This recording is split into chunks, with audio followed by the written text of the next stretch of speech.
பகவத்கீதையில் 9வது சாப்டரில் 11வது ஸ்லோகம்.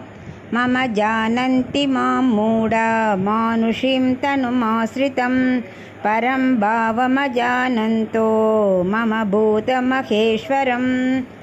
இப்போ இதுக்குள்ளே அர்த்தத்தை பார்க்கலாம். கண்ணன் 10வது வரைக்கும் தன்னோட பெருமையை சொல்லிகிட்டு இருந்தார். மனுஷனாக பிறந்தாலும் நான் திருவிக்கிரமன் அப்படிங்கிற தன்னோட இதெல்லாம் பெருமையை சொல்லிகிட்டு இருந்தார். நான் ஜகத்காரகன் ஸ்ரீமன் நாராயணன் அப்படின்னு சொல்லிட்டு இதில் சொல்கிறார். இவ்வளவு பெரியவன் அப்படிங்கிறத தெரிஞ்சிக்க மாட்டேங்கிற மூடர்கள்லாம். ஏன்னா நான் மனுஷனோட எடுத்துன்னு வந்திருக்கேன் இல்லையா, அதனால் அவளுக்கு என் பெருமையே புரிய மாட்டேங்கிறது. என்னோடய மேலான தன்மையை அவள் அறிஞ்சு கொள்ள மாட்டேங்கிறா. உலகத்தில் இருக்க அனைத்துக்கும் ஈஸ்வரனான தலைவனாக நான் தான் அப்படிங்கிற உயர்ந்த தன்மையை அறிஞ்சிக்காமல் மனுஷோட எடுத்துகிட்டு வந்தவுடனே அவள் என்னை மட்டமாக நினைக்கிறா. என்னோடய பெருமையெல்லாம் அவளுக்கு புரியறதே இல்லை. இவன் தேரோட்டி தானே, இடையன் தானே, அம்மாட்ட அடி வாங்கினவன் தானே, கயத்தால் தாமோதரன் கட்டுப்பட்டவன் தானே, நம்ம ரொம்ப ஏழை தூது போகிறான் அப்படிலாம் கேளனமாக பேசுகிறா.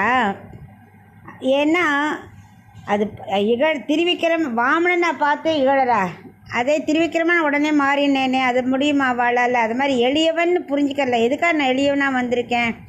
எல்லாருக்கும் ஒத்தராக இருந்து அவளுக்கு இப்போ ஜாலியாக விளையாடணும்னு வந்தாக்கா அவள் என்னோட பெருமையை புரிஞ்சிக்க மாட்டேங்கிறா.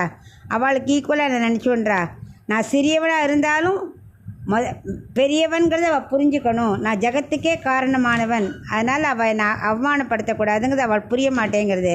ஏன்? அதுக்கு என்ன காரணம்? நான் மனுஷ உருவம் எடுத்துன்னு வந்தது தான். என்னோடய எளிமையை காட்ட மனுஷ உருவம் எடுத்துன்னு வந்தது அவள் புரிஞ்சிக்க மாட்டேங்கிறான்னு அர்ஜுனன்ட்ட சொல்லின்னு இருக்கேன்.